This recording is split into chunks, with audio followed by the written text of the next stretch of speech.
Bonjour à tous, bienvenue dans ce nouveau format, Éclore à nouveau, présenté par Ma Chevelure, dans lequel nous recevrons chaque mois une nouvelle personne pour discuter de la maladie et ceux qui gravitent autour.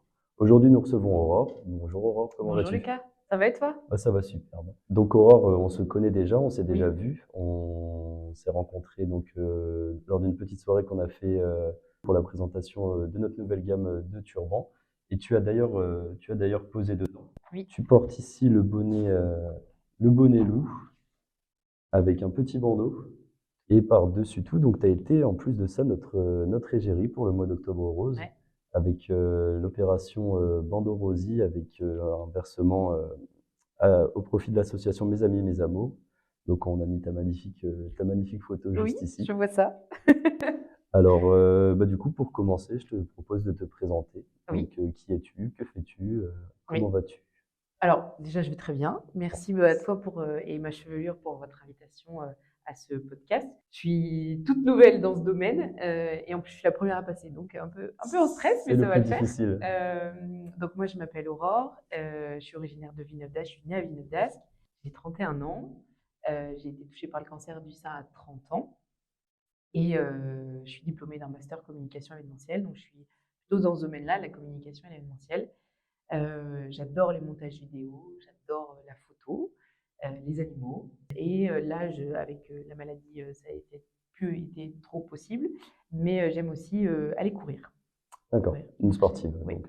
Du coup, comme tu l'as dit, comme plus de 6 000 femmes par an, tu es touchée par le cancer du sein. Donc on va en discuter aujourd'hui, mhm, et plus particulièrement donc de la découverte de la maladie, puisque pour toi c'est assez récent. mhm. Donc dis-nous en plus sur la maladie, Oui. et surtout comment tu l'as découvert et quand tu l'as découvert. Oui, alors l'autopalpation, comme quoi c'est très intéressant d'en parler aujourd'hui, parce que c'est grâce à l'autopalpation que j'ai compris qu'il y avait quelque chose de particulier dans mon sein droit. Même si la poitrine chez une femme, elle est très modulable et elle bouge en fonction de plein de choses, au niveau des hormones, au niveau de la grossesse, par exemple, de plein de choses qui font que des fois on se dit mince, j'ai quelque chose et en fait c'est rien. Mhm. Déjà, dans un premier temps, même si c'est pas maintenant que je voulais le dire, mais je vais le dire quand même maintenant, il vaut mieux se faire dépister très vite. Il vaut mieux s'autopalper et être rassuré par le médecin qu'il n'y a rien, plutôt que de subir cette information et cette nouvelle, et quand il est un peu trop tard. Et du coup, ça, c'est très important en tant que femme. Si je peux porter un message aujourd'hui aux futures femmes de demain, de se faire dépister au plus vite et de ne pas avoir peur de la nouvelle, parce que ce qui fait peur, c'est le mot cancer, parce que c'est pas un mot très sexy, de par sa prononciation et de par sa signification, c'est tout de suite, on se dit oh, mais en fait, ça y est, la mort, elle est là au bout du chemin. Et en fait, non, ça se soigne très bien aujourd'hui, en tout cas le cancer du sein. Et voilà, c'est très important pour moi de délivrer ce message-là aujourd'hui. Donc, je me permets de prendre une Oui, il n'y a petite pas de parenthèse. souci, mais c'est un message important. Exactement. L'autopalpation sauve des vies. Ouais. Et donc là, effectivement, l'autopalpation, ça m'a permis de découvrir que j'avais une masse dans le sein droit. Au départ, on a fait une échographie qui semblait tout à fait normale. Puis quelques mois plus tard, j'ai été voir ma gynéco juste pour lui dire bonjour, parce que ça faisait un petit moment que je ne l'avais pas vue. Et là, elle m'a dit, bon, bah, l'échographie, on va la refaire, parce que il y a quelque chose, c'est pas quelque chose qui me plaît des masses. Là, je lui ai dit, qu'est-ce qui se passe? C'est quoi le pire qui puisse m'arriver? Elle a mis un petit temps à me répondre en me disant, mais enfin, qu'est-ce que tu veux que je te réponde? Et je lui ai dit, bah, c'est quoi le pire qui puisse m'arriver? Et là, elle m'a dit un cancer du sein qui peut se soigner. Donc, je pense que je me suis aussi conditionnée en disant, ok, si l'échographie elle est pas bonne, il y aura pas mal de tests qui vont démontrer que, et en fait, bah, ça s'est avéré que à 30 ans, on m'a décelé un cancer du sein de stade 3, hormonodépendant, donc avec des traitements. Et en fait, le jour où on m'a annoncé ça, on a l'impression que le monde s'écroule et que on est comme abasourdi. Et en fait, pour moi, ça n'a jamais été un combat. Pour moi, je lui ai jamais donné de nom, parce qu'il y a des gens qui donnent des noms au cancer. Pour moi, ça a été ni plus ni moins, avec vraiment des gros guillemets, une cellule de mon corps qui s'est plus développée. Et pour moi, ça n'a jamais été un combat, parce qu'un combat, c'est très négatif. C'est deux adversaires qui s'opposent et qui ne sont pas d'accord l'un envers l'autre. et il y en a un qui perd et un qui gagne, et j'avais pas envie d'être cette personne qui perdait par rapport au cancer. Ouais. Donc je voulais vraiment pas que ça soit un combat. Pour moi, je l'ai vu ça comme une course, parce que je faisais de la course à pied, avant d'apprendre ça. Et donc vraiment, au moment où on m'a appris le cancer, le mot m'a frappée, mais je me suis dit, «Je veux pas que la signification, elle ait une résonance, une connotation de, c'est hyper négatif, c'est hyper, brutal, c'est» non, faut que ça soit vraiment, pour moi, ça a été une rencontre, parce que pour moi, il y a pas de hasard dans la vie, il y a que des rencontres, et celle-là, ça a été une rencontre avec moi-même. D'accord. C'était une rencontre où je me dis, c'est pour moi, tout est juste dans la vie, et là, c'est juste, c'est comme ça devait arriver. Mon corps m'a envoyé Une épreuve. une épreuve, et mon corps m'a envoyé un message de là, il a besoin d'extérioriser quelque chose, peut-être quelque chose qui s'est passé dans ma vie, ou voilà, mais en tout cas, c'est juste une cellule pour moi, c'est plus développé, et j'avais besoin de me dire: «OK, c'est pas un combat, c'est, un marathon qui commence, et le début du marathon, on va le commencer ensemble parce que, bah, on est 2. Mmh. À partir du moment où on me dit que j'ai un cancer, c'est que, bah, il est là, et donc on va avancer ensemble, on va courir ensemble, puis à un moment, lui, on ira à droite parce que, bah, il a fini sa course. Moi, je continuerai jusqu'à la ligne d'arrivée, et là, Ouais. je suis à mi-parcours, donc voilà. C'est vrai que tu as une manière, bien à toi Mmh. d'accepter, la maladie. On a eu la chance d'en discuter tous les 2. Oui. Toi, tu as fait le choix vraiment de la voir, je vais pas dire d'un bon œil, mais plutôt, tu as fait le choix de vivre avec Oui. et de sourire, de continuer de sourire, en fait, tout le Ouais. temps. Est-ce que ça a été une force, Oui. contre cette Je maladie? pense que vraiment, faut pas le voir comme un combat, comme on disait tout à l'heure. C'est vraiment, un état d'esprit. C'est-à-dire que pour moi, c'est comme un gravier qui se met dans votre chaussure. C'est-à-dire que le gravier, des fois, on le sent pas tout de suite qu'il est là. Il Mmh. s'accroche au niveau de la malléole, il tombe dans la chaussure. Mais voilà, on marche, et puis voilà. Et puis à un moment, il nous gêne. Il commence à nous gêner. Là, c'est au moment où on apprend le cancer, ça nous gêne. Voilà. Puis à un moment, on décide, bah, je vais l'enlever, puis ça va aller mieux en fait. Mais c'est pas parce qu'il y a des obstacles dans la vie, qu'on ne peut pas les franchir. On peut, tous franchir dans la vie. Il faut juste garder la force.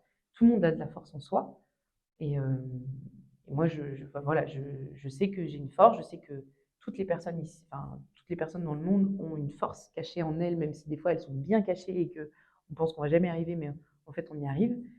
Et moi, la première, hein, quand on me dit, vous avez 18 séances, non, 20 séances de chimiothérapie. Au début, je calculais pas, après j'ai calculé, et je me suis dit: «En fait, ça fait 5 mois de traitement, les 5 mois, ça va être interminable, je vais pas y arriver». Aujourd'hui, j'en suis là, j'ai l'impression que c'était hier.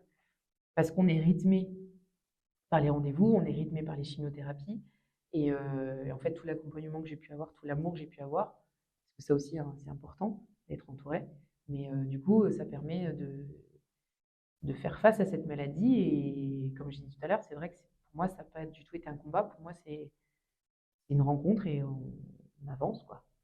Donc là, on vient de parler de ta première force, donc ton état d'esprit. Je pense, la force la plus importante dans ces Oui, moments-là, hein, c'est soi-même. On s'en sort, seul, mais on s'en sort mieux accompagné. oui, Donc tu me disais que ton entourage, ça a été vraiment, vraiment important. oui. Je Mmh. pense que pour une personne, qui a un cancer, homme ou femme, qui a personne, ou qui a des enfants en bas âge à s'occuper, ou ça doit être complètement différent. Moi, j'ai cette chance de pas avoir été maman avant. Enfin, je le suis toujours pas, mais j'ai cette chance de pas avoir, un petit être à m'occuper, parce que, bah, quand on est déjà un peu fatigué par la chimio, parce que ça reste, c'est pas une malade de santé non plus, mais s'occuper de quelqu'un en plus, je pense que déjà s'occuper de soi, c'est déjà, une épreuve en soi, mais de s'occuper en plus de 1 ou plusieurs enfants, c'est compliqué. Donc de mon côté, en tout cas, ça a été, assez simple parce que j'avais moi à gérer, et uniquement moi, et mes proches ont été là en plus, comme bouée de secours, quand, ça n'allait pas, parce qu'il y a des hauts et des bas, hein, évidemment, dans cette maladie. Il faut juste s'entourer des bonnes personnes, parce qu'il y a des personnes aussi, qui ne comprennent pas la maladie, qui sont pas là, ou voilà, et tous ces gens-là, faut les laisser, et nous, faut se créer une bulle et se dire: «On prend le positif». Moi, je prends Ouais. vraiment tout le positif que je peux avoir, et mes proches m'ont énormément aidée. Et bah, je te remercie. En tout cas, c'était super inspirant. Je pense que pour, tous les gens qui écoute ou regarde le format, c'est en tout cas aujourd'hui un témoignage important. Tu as une manière, comme on l'a dit, bien à toi de prendre la maladie. Tu l'as vécu d'une certaine manière. Ouais, Des milliers de femmes le vivent différemment complètement. au quotidien et je pense que d'avoir un son de cloche de ta part, c'est superbe. Nous sommes Ma Chevelure, donc une entreprise de prothèses capillaires Ouais. et donc on va parler un petit peu de toi et de ta solution capillaire, de la perte des cheveux et de comment tu as réagi à ça et donc quelle solution tu as choisi? Si tu veux bien, nous expliquer donc, tu as suivi du coup un traitement de Tout chimiothérapie à fait. et donc tu me disais c'est à la deuxième, Ah oui, à partir de la troisième où j'ai commencé à les perdre. la troisième donc tu as commencé à perdre tes cheveux. Donc tu as été directement, dans une boutique, tu Oui. en as entendu parler, par un proche? Enfin raconte-nous tout. Heu, En fait, à l'annonce du cancer, mon conjoint, il a fait ses recherches de son côté et il m'a trouvé, une entreprise qui s'appelle, le Palais du Cheveu à Lille. Mmh. Et en fait, comme ma chevelure, en fait, c'est bienveillant, c'est être à l'écoute, parce que c'est pas simple, en fait, dans tout le parcours que j'ai pu faire jusqu'à maintenant, parce qu'il me reste encore des choses à faire, puisque j'ai encore la radiothérapie et l'hormonothérapie. Mais de tout, je pense que la perte des cheveux, c'est un peu plus dur parce qu'on a l'impression qu'on perd son identité. Quand je les ai perdus, oui, ça fait très mal déjà physiquement. On a l'impression vraiment qu'on nous tire sur les cheveux et que c'est donc ça fait mal physiquement et ça fait mal psychologiquement parce qu'on se perd. Moi, j'ai eu la chance de trouver, alors signe du destin ou pas, mais je crois beaucoup au destin moi.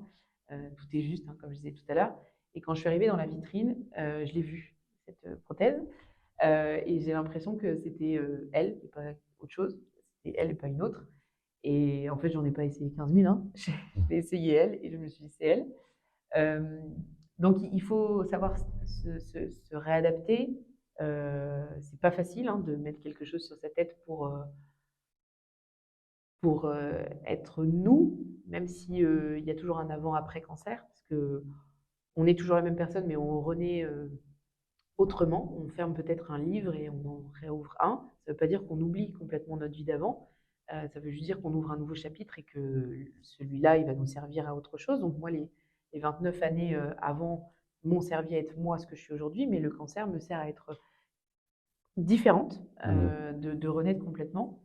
Et du coup, c'est grâce à mon conjoint qu'en fait, j'ai trouvé le palais du cheveu et qui m'a permis, de trouver la prothèse qui m'a solutionné, ou enfin qui m'a accompagnée, Ouais. un peu comme le cancer avec la course. Et la prothèse, c'était un accessoire qui m'a permis vraiment de souffler et de me dire, «Ça va, tout va bien, je suis en vie, je suis moi, on va s'adapter à ça». Et je l'ai porté pendant quelques mois. Je l'ai porté pour le shooting, avec ma chevelure, avec tous les accessoires que vous pouvez avoir, et cetera. Donc ça m'a fait, elle m'a fait du bien, cette perruque, Ouais cette prothèse capillaire.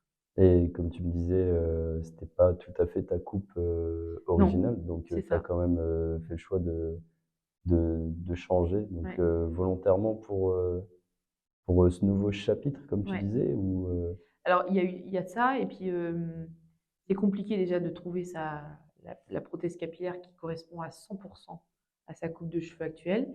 Moi, quand j'ai appris le cancer, déjà à la base, j'avais les cheveux là. Quand j'ai appris le cancer, je les ai coupés très, très, très, très courts. ouais, On me parlait même pas de chimio, hein. Mais je me suis dit, «Je préfère les perdre d'ici que de là». ouais. Alors c'est un choix, hein, Non mais mais psychologiquement c'est psychologiquement, je me suis dit: «On va les couper». Mais les cheveux, c'est pas, les cheveux, ça repousse, comme tout, en fait, à part, l'organe, hein, bien sûr, mais globalement, on se dit, voilà, c'est quelque chose qui va nous aider à être de nouveau nous, en fait. ouais c'est ça, c'est se reconstruire, différemment en fait, enfin Mmh. différemment ou le plus proche, possible Oui, de ce qu'on est. À l'époque, tu ne me connaissais pas encore. oui, On n'avait pas eu la chance de te rencontrer encore. Donc, je voulais savoir, toi, le concept, de Ma Chevelure, d'aller dans une pharmacie de proximité pour aller essayer sa prothèse capillaire, est-ce que ça t'aurait, si tu as bien sûr, si tu connaissais à oui. l'époque, est-ce que tu aurais fait ce choix-là? Ou est-ce que tu as besoin d'une boutique, entre guillemets, spécialisé dans le cheveu? Alors, il y a deux points de vue différents. Enfin, j'ai deux points de vue différents. C'est-à-dire que la pharmacie, ce qui est bien, c'est que quand on a, comme moi, je suis dans une pharmacie de quartier vraiment à 200 mètres de chez moi et je m'entends très bien avec les pharmaciennes, enfin les pharmaciens. Et en fait, il y a cette proximité où en fait ils nous connaissent. Donc ça m'aurait vraiment pas dérangé d'aller dans une pharmacie, d'ouvrir la porte et de dire bonjour, je viens, etc. Après, ce qu'il y a de bien dans des boutiques plutôt indépendantes, c'est qu'ils ont une partie plus intime. Mais du coup, comme vous mettez ça en place aussi dans les pharmacies, où on ne fait pas des essayages comme ça Pas au milieu de la au pharmacie, milieu de c'est la quand même, pharmacie en disant ça va, vous avez une gastro, bah, moi j'ai un cancer, donc vous voyez, on a chacun notre vie. Mais c'est vraiment la partie intime de dire c'est un temps pour nous, c'est un temps où on a le droit de pleurer, on a le droit de crier, on a le droit de rire. Euh, Moi, contre toute attente, je m'attendais à pleurer, vraiment. mmh. Quand on m'a rasé les cheveux, qu'on m'a mis une protège, je m'attendais à avoir des émotions plus dures. Et en fait, ça a été un soulagement parce que j'ai trouvé la bonne du premier coup. Et puis en fait, ça nous fait tellement mal physiquement qu'à un moment, quand on rase, on Ouais, sent se soulager par rapport à libéré, cette douleur. Mais non, ça m'aurait vraiment pas dérangé parce que en fait, il y a tout ce côté, déjà vous formez, les pharmacies, qui sont partenaires avec vous, pour cette bienveillance et cette écoute, même si on ne peut pas former les gens à être bienveillants, mais en tout cas, vous les formez pour qu'ils deviennent professionnels et qu'ils savent conseiller les personnes, dans le bon sens. Et vraiment, toute l'équipe que j'ai rencontrée, moi, au shooting photo en juillet, je sortais du lendemain d'une chimio de 2C. Donc, pour celles qui savent, le C, c'est un protocole sur 4 séances et c'est bien invasif. Et en fait, il y a eu cette bienveillance et cette écoute que je pense qu'on attend toutes quand bah, c'est un changement comme ça radical, si je puis dire, dans notre vie. Et c'est ça qu'on attend. Et en fait, c'est ça que je vois chez ma chevelure, c'est que déjà, vous avez une gamme extraordinaire où on a moyen de se faire vraiment plaisir à toutes les saisons. Donc déjà, ça c'est un plus. Et vraiment, il y a cette écoute, cette bienveillance, ce conseil qu'on n'a pas partout non plus. mmh. Euh, et donc, passer la pharmacie, non, ça ne me dérangerait pas. Et en plus, il y a ce petit coin installé où on peut dire d'échanger avec la personne et de prendre son temps surtout. Parce que c'est aussi un moment C'est où un on a moment où on a besoin besoin de ouais, temps, de réfléchir, de temps. et de se projeter, c'est plus Et facile, je vous pense. avez cette facilité à être là, mais être discret. C'est-à-dire que on sait que si on essaye une perruque et qu'à un moment, ou une prothèse capillaire et qu'à un moment on se dit mais vous êtes sûr ça me va? Vous êtes capable de nous dire ah c'est vous, ça vous, pour moi ça vous va, etc. Mais vous êtes capable aussi d'être en retrait et de dire c'est votre instant à vous et je suis là, mais je reste discret. Et ça Mmh. c'est hyper important. Et ouais, ça nous arrive d'avoir des demandes comme ça, donc c'est en fait, c'est quand Comme même chez le coiffeur en intéressant fait. d'être ouais, c'est ça. Ouais, Il faut être avec quelqu'un parce qu'il ouais, faut avoir un deuxième regard, un ouais. deuxième point de vue. Mais ouais, au final, c'est quand même une décision qui se prend seule et pour soi. Tu, ne portes plus de prothèse capillaire d'ailleurs. Non. Donc tu as fait le choix, après ta chimiothérapie de laisser tes cheveux repousser, Ouais. au vent. C'est ça. Bah, en fait, je pense qu'on va tout à un rythme différent. Moi, j'ai rencontré des femmes hein, par l'association Mon Bonnet Rose, dans laquelle enfin, je suis adhérente à Mon Bonnet Rose à Marc, qui est une maison particulière, et où vraiment c'est une maison comme si on allait chez des amis et on peut faire plein de soins différents. Mmh. Et on rencontre des femmes qui sont atteintes du cancer, pas forcément le cancer du sein, un cancer en général. Et il y a des femmes qui n'ont jamais porté de prothèse capillaire, D'accord, qui font le euh, choix qui font le de choix. Il y a des femmes qui font le choix de porter que des bonnets. Il y a des femmes qui portent encore la prothèse capillaire alors qu'elles ont les cheveux plus longs que moi. C'est vraiment à chacun son rythme, à chacun sa vision de voir la chose. Euh, Moi, le crâne complètement rasé, chauve, euh, j'ai eu du mal à l'exposer dans la vie en général, même si deux, trois fois je suis sortie, j'avais une petite casquette, etc. Deux, trois fois je suis sortie en me disant, oh là là, les gens me jugent, les gens me regardent, etc. Alors qu'en fait, on s'en fiche. Et comme je te disais tout à l'heure, c'est-à-dire que quand on a un bouton là et qu'on sort, on se dit, donc là, le monsieur, il est en train de me regarder, je suis sûre qu'il regarde mon bouton, alors que en mmh. fait, le monsieur, il ne nous regarde pas, il nous regarde sans nous regarder. Et, et en fait, oui, c'est ça. Là, j'ai laissé, mais je serais très heureuse, en tout cas, qu'elle aille dans les mains de quelqu'un d'autre. Et c'est là où mon bonnet rose aussi, ils ont été créés par rapport à ce geste-là de donner un bonnet de chimiothérapie à la responsable de mon bonnet rose, qui est Maureen, qui était Mhm. malade à une époque. Et moi, j'ai envie de faire la même chose, c'est-à-dire que cette prothèse-là, j'ai envie qu'elle serve à quelqu'un qui cherche ce même genre. Parce que bah, je pense qu'on va y arriver, mais sur le tarif d'une prothèse capillaire, ça reste des tarifs plus ou moins abordables pour des personnes et Ouais. pour d'autres personnes qui ne sont pas du tout abordables sur des prix, voilà. Et donc, si à un moment je peux faire ce geste-là, donc elle m'a servi tout au long de cette course que je mène. Ça a été un peu ma petite gourde d'eau qui m'a servi Pendant d'un cette petit course. renouveau, d'un second souffle et d'être là et de me dire, ok, je suis là et t'en fais pas. Et ça a été un peu mon partenaire de course à un Mhm. moment donné pendant ces 5 mois, de me dire, t'inquiète pas, je suis là. Enfin, ça va, regarde, on a des longueurs, tout va bien, tu peux me toucher, ça te fait une sensation un peu de cheveux, etc. En plus, j'ai eu des mariages cet été, donc ça m'a permis vraiment de m'assumer aussi. Et Ouais. puis, à des moments, en fait, je commençais à mettre mes soins, à me maquiller, etc. Et je me suis dit, en fait, je suis mieux sans. Je me Ouais. sens mieux sans. Tu voulais plus la mettre. Voilà, je voulais plus la mettre parce qu'il y a un temps, en fait. Mm. Et là, c'est comme une course, c'est-à-dire que ma course, j'ai dit, bon, bah, je vais la donner à quelqu'un qui est là pour m'encourager, parce que là, j'en ai plus besoin et que je vais finir toute seule, sans eau, sans ma prothèse, en fait. Mais elle m'a servi parce elle fait partie de moi. Enfin, moi, ma famille, elles m'ont dit, presque je me suis habituée à devoir avec cette prothèse parce qu'elle t'allait bien et que voilà. Mais c'est comme quand on se coupe les cheveux. Au final, C'est c'est ça. on change de tête et il y a un temps d'adaptation. Voilà, C'est comme quand on la pose. exactement. Ouais, ouais. Et tu parlais de tarifs Oui. tout à l'heure. Donc, toi, tu as payé Oui. pour ta prothèse? Alors, j'ai pas eu de reste à charge. Ouais. J'ai avancé les frais, comme on dit. Il y a la part sécurité sociale et j'ai eu cette chance d'avoir une mutuelle qui a Qui a tout pris en suivi? charge. Et donc, du coup, voilà, il n'y a rien eu, vraiment zéro, zéro de ma poche. Et j'ai cette chance-là et je sais que tout le monde ne l'a pas.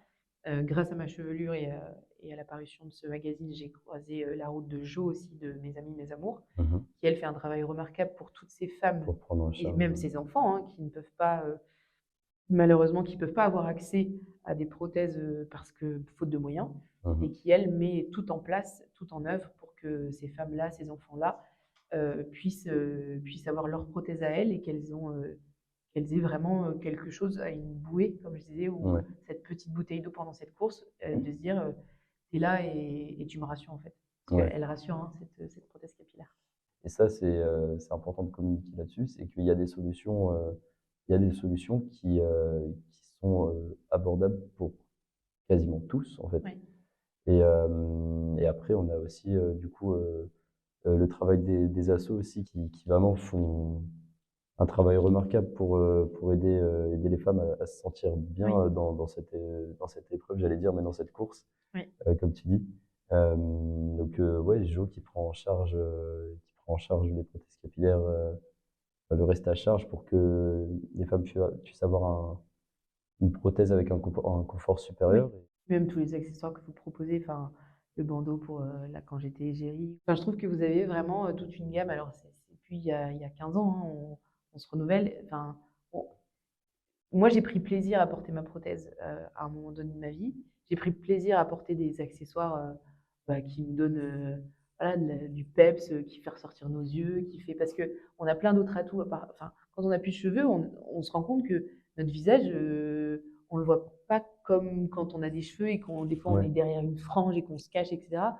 On a les yeux, on a tous des beaux yeux, on a des enfin, on peut vraiment jouer avec le visage, avec les boucles d'oreilles, avec, les accessoires, avec les bijoux, avec les accessoires pour les cheveux. Enfin, on peut vraiment être nous, en fait, être nous-mêmes avec plein d'accessoires. Et ça, c'est vrai que, enfin, je vois ma chevelure, vraiment, vous disposez, même mille et une perruques, vous disposez d'une gamme qui permet en fait à toutes les femmes, même les hommes, hein, vous êtes ouvert aux hommes, aux femmes et aux enfants, à chacun de dire, bah moi en fait, ma couleur préférée c'est le turquoise, bah, vous avez toute une gamme, bah, enfin, basée sur le turquoise où la personne peut vraiment se faire plaisir, quoi. Donc, On a des solutions pour tous. Ben, en tout cas, moi, je pense qu'on a abordé oui, tous les points qui étaient importants. Je te remercie vraiment énormément d'être venu. C'était déjà un plaisir de te revoir parce que depuis le mois d'Octobre Rose, on s'était pas vu. oui, exact. Et c'est vraiment gentil à toi de venir pour parler avec nous et surtout ouvrir un nouveau format, c'est pas facile. C'est vrai? C'est la toute Oui. première. Mais c'est superbe. Et du coup, on avait un petit cadeau pour toi. Merci Voilà. beaucoup. Je vais t'offrir Bah, un petit c'est bouquet top. de fleurs Bah, merci. pour, Bah, merci à pour vous. ta gentillesse et ton sourire et pourvu que tu le gardes. Ah, ils sont super bons. Puis c'est bien, ça représente vraiment les couleurs du petit bandeau, donc c'est chouette. C'était pas Franchement, fait c'est un beau exprès, mais souvenir. écoute, on a visé juste. Ouais, carrément. Bah, en tout cas, merci à vous, ma chevelure, mais merci à toi, Lucas, pour cette invitation. J'espère que j'ai été claire, j'espère que j'ai envoyé des bons messages. En tout cas, il y a pas de jugement. Enfin, vraiment, chacun vit sa maladie comme il l'entend. Moi, j'ai fait part de mon expérience, mais il y a vraiment, enfin, je veux vexer personne. Je veux juste parler de moi et de mon ressenti. Si je peux en inspirer, ben, j'espère vraiment vous inspirer.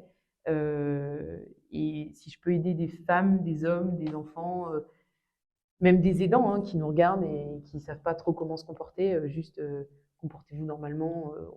Oui, on est malade, on le sait, et on le sait, hein, enfin, mieux que personne, on le sait qu'on est malade, mais on reste nous-mêmes en fait. Oui. Et comme j'ai dit, c'est juste une course et il faut juste un peu d'entraînement et un peu de, malheureusement, de cardio et du temps. Mais comme dans une course, il y a des hauts, des bas, il y a un moment des obstacles, il y a un moment, on a mal à la cheville, on a mal au mollet. Mais comme tout sport, en fait, il y a des moments où on lâche un peu du lest en disant là, j'en peux plus, et en fait, on repart de plus belle. Et un peu ça, c'est le cancer, ça nous fait revivre et revivre, et surtout de dire tout va bien, en fait, la vie, elle est belle, et ça nous fait relativiser aussi pas mal. Ouais, prendre du recul. Ouais, sur la vie où Moi, il y a des choses où je me dis maintenant, c'est matériel, c'est des trucs, et en fait, ouais, Ouais. ça nous fait un On peu. se rend compte de l'importance Ouais, des vraies choses. Et en tout cas, je pense que tu as vexé personne. Tu as été bon, le ça plus va alors. naturel possible. Et je pense que c'est ce que les gens ont besoin aussi, beaucoup de Ouais, naturel, ouais. surtout les gens touchés par la maladie. Donc, je te remercie vraiment beaucoup pour ça. Merci encore, au revoir. Merci à toi, Lucas. À la prochaine. Merci, ma chevelure. À la prochaine.